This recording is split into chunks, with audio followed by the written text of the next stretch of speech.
Bismillahirrahmanirrahim. Assalamualaikum warahmatullahi wabarakatuh.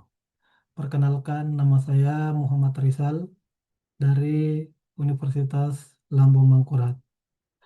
Hari ini saya akan bercerita tentang pengalaman pembelajaran pada materi agenda pertama atau agenda 1 yang dibawakan oleh Bapak Hendro Kristanto dengan beberapa metode pembelajaran, baik secara substansi atau materi maupun secara proses pembelajaran itu sendiri. Dalam pelaksanaannya, pembelajaran pada agenda 1 dilaksanakan dengan dua proses, yaitu secara sinkronus yang dijelaskan langsung oleh pemateri atau narasumber terkait materi-materi yang ada pada agenda 1. Kemudian metode yang satunya yakni metode asinkronus, di mana para peserta latsar dituntut untuk belajar mandiri dan mengerjakan tugas-tugas yang diberikan oleh pemateri. Adapun beberapa topik materi yang disampaikan pada agenda 1, yakni yang pertama mengenai tentang wawasan kebangsaan,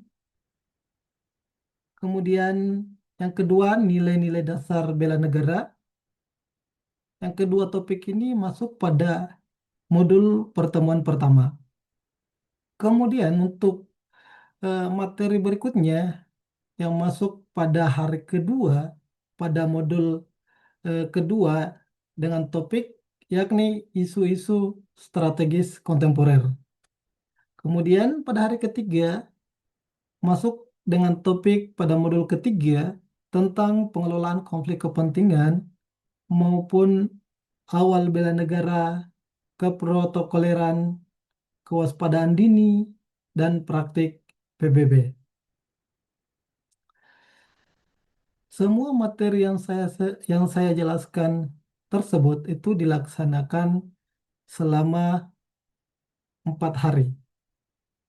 Nah, keempat hari ini akan ditutup dengan evaluasi dari semua tugas-tugas yang diberikan.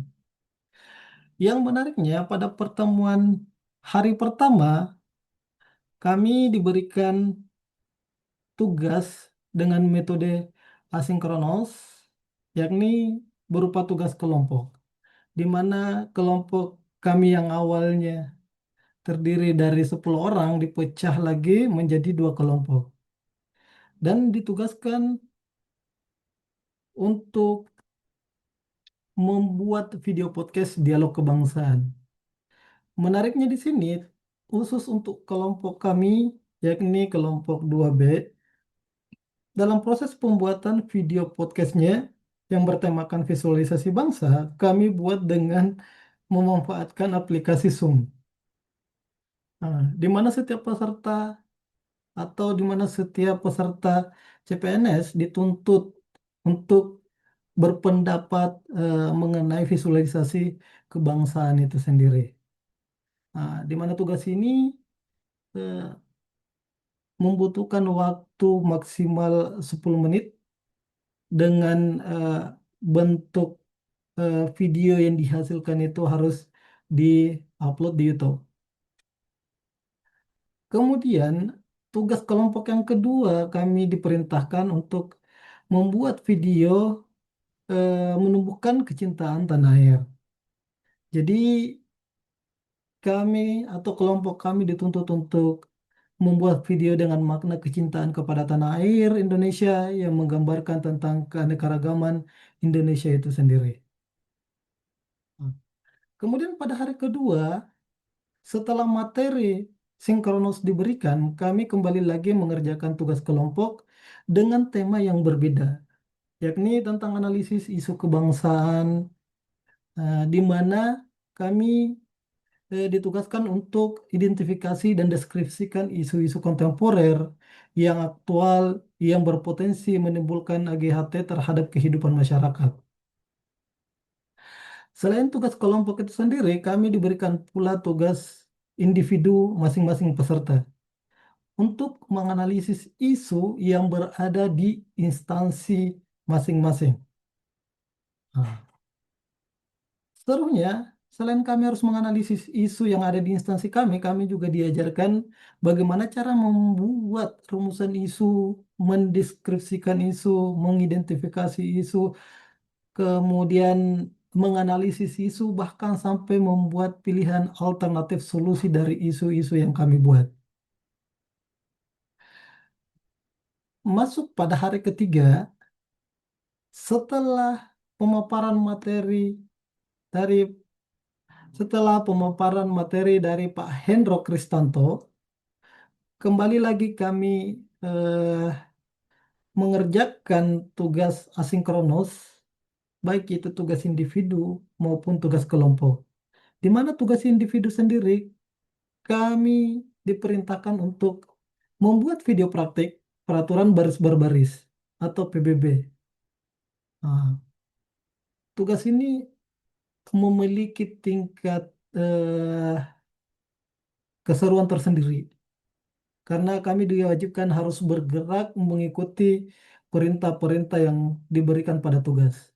Seperti contohnya gerakan di tempat, sikap sempurna, istirahat, balik kiri, balik kanan, kemudian gerakan berjalan, seperti maju, langkah tegak maju, 3 langkah ke depan, 3 langkah ke belakang, 3 langkah ke kiri, dan 3 langkah ke kanan. Setelah selesai tugas individu dikerjakan, kami juga tidak lupa mengerjakan tugas kelompok dengan perintah tugasnya membuat video role play keprotokoleran. Kebetulan untuk kelompok kami, yakni 2B, diberi kesempatan untuk mengerjakan tugas kelompok ini dengan tema melaksanakan upacara pelantikan pejabat eselon 2 di lingkungan Kementerian Pendidikan. Setelah selesai, seperti biasa kami harus mengupload video-video tersebut ke YouTube, kemudian mengupload video-video tugas tersebut ke Google Drive. Masuk pada hari keempat, kami setelah selesai menerima materi sinkronus dari pemateri, kembali lagi kami harus mengerjakan tugas individu ataupun tugas kelompok. Di mana pada tugas individu untuk hari keempat itu memiliki tema tersendiri, yakni membuat rencana aksi bela negara. Nah, aksi bela negara ini yang ada pada masyarakat atau eh, yang ada pada instansi masing-masing. Untuk tugas kelompok pun begitu, membuat strategi peningkatan kesiapsiagaan bela negara. Dari semua tugas, semua materi yang diberikan ke kami memiliki daya tarik tersendiri, memiliki pengetahuan tersendiri untuk bagaimana menumbuh kembangkan wawasan kebangsaan, aksi bela negara, dan eh, meningkatkan kecintaan kita kepada bangsa dan negara kita ini. Itu aja cerita yang bisa saya sampaikan terkait journey untuk agenda satu ini. Lebih dan kurangnya mohon dimaafkan. Assalamualaikum warahmatullahi wabarakatuh.